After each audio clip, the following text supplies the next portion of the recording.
La première étape à notre activité, ça va être le premier épisode qui va s'intéresser à ces différentes pierres. Donc là, vous allez voir, il y a 3 pierres différentes. Il y a une dioptase, il y a la bismuth et il y a également des pyrites. La particularité, c'est que la question qui peut se poser aujourd'hui sur ce petit épisode, c'est quel est le rapport entre les trois. Vous allez voir, c'est ce que moi je considère un peu comme les pierres insolites, autant naturelles que artificielles. Elles ont toute une histoire qui, je pense, est intéressante pour chacun d'entre nous à connaître.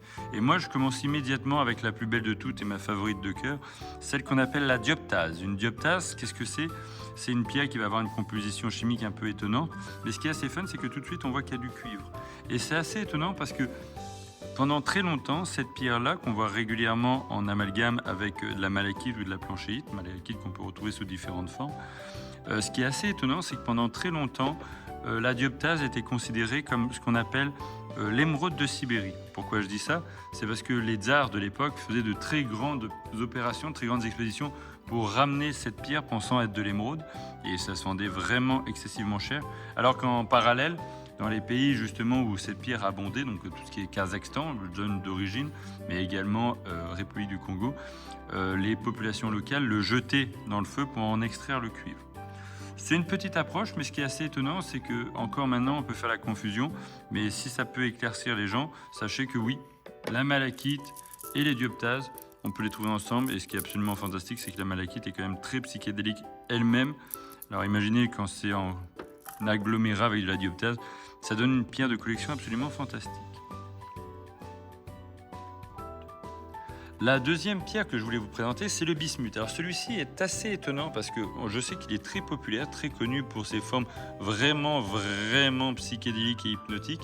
La particularité, c'est que vous allez retrouver dans cette petite fun fact la possibilité de savoir que cette pierre-là se trouve à 2 grands endroits. Bien sûr, on peut en trouver ailleurs, mais ceux que moi je vends ici à la boutique viennent d'Allemagne. La particularité, c'est que moi je les trouve plus hauts en couleur et d'une meilleure structuration. C'est quoi le bismuth? C'est très simple, c'est un élément métalloïque qu'on trouve dans le sol, dans des formes assez petites, limite au nanogramme. La particularité, c'est que de manière générale, elle est très utilisée dans l'industrie, électrique. Et ce qui va être cool, c'est que normalement, ils mettent ça sous forme de lingot, mais comme c'est un métalloïde, il va avoir une température de fusion assez faible, environ 600 degrés, ce qui va lui permettre justement, lorsqu'il va être chauffé, de prendre cette forme totalement naturelle. Et cette même forme va s'oxyder avec l'oxygène de l'air, donnant quelque chose vraiment, mais vraiment de toute beauté et qui peuvent se retrouver aujourd'hui à la boutique.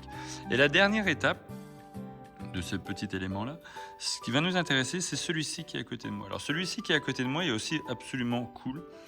Tout le monde est persuadé à chaque fois que je le propose en boutique, donc je le répète, la boutique, toujours à l'incubateur, au 59,95 rue Saint-Laurent, directement dans le point d'information. En fait, il y a des formes étonnantes comme celle-ci. La clientèle que j'ai eue jusqu'ici, c'est pas rare, est toujours persuadée que nous, le soir, on doit s'amuser à les polir, car c'est vrai que les formes les plus populaires sont les formes du Pérou, qui peuvent être absolument gigantesques et absolument archaïques. Elles ont des formes assez étonnantes, qui peuvent être en octogone, etc. Des fois, elles sont tellement ridicules et en termes de taille qu'on n'arrive pas à différencier qui est quoi. Mais celles de Navarone qu'on retrouve en Espagne, elles ont la particularité de représenter leur structuration atomique à l'œil visible.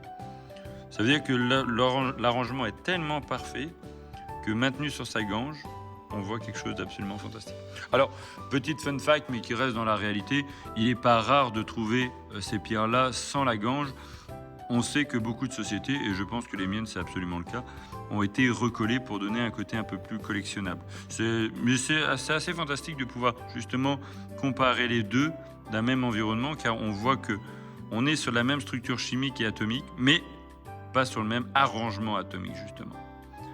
C'est ainsi que se clore ce petit élément, donc c'est une petite vidéo sur ces 3 éléments. Moi, je vous remercie de votre écoute et je vous invite à écouter notre prochaine vidéo qui, elle, comme je le disais, s'intéressera certainement soit au quartz, soit aux pierres du Québec. Excellente journée et à très bientôt directement sur les ondes de mon quartier de Lévis et plus particulièrement la boutique du quartier Live. Merci et au revoir.